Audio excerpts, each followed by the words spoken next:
Asyhadu an la ilaha illallah wa asyhadu anna Muhammadar Rasulullah. Raditu billahi rabba wa bil islami dina wa bi Muhammadin nabiyya wa rasula wa bil ka'bati qiblah wa bil qur'ani imama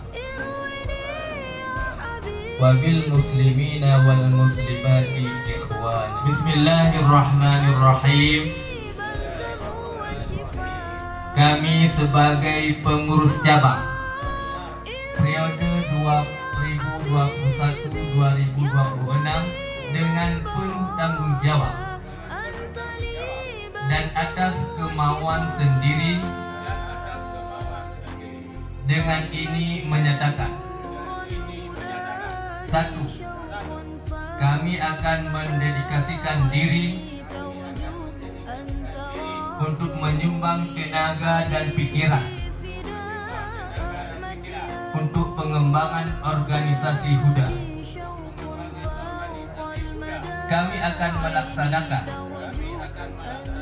tugas dan kewajiban sebagai pengurus untuk kepentingan organisasi dan agama. 3. Kami akan taat dan patuh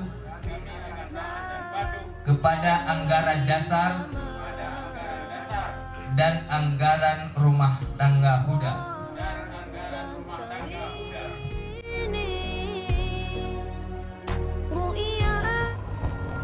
Di mana Bauronyo dan baru lantik pengurus Huda cabang se-Kabupaten Aceh Besar.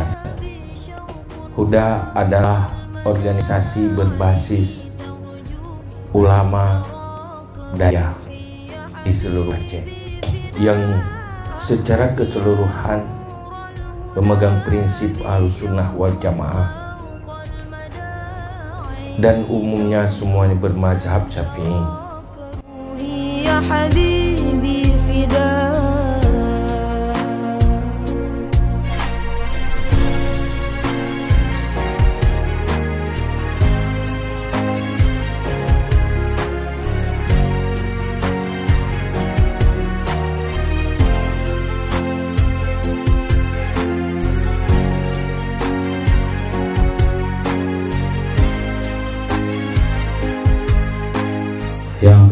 Hadi,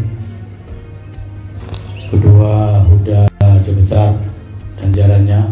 Uranya ayah, gelanti Huda di telimu. Alhamdulillah.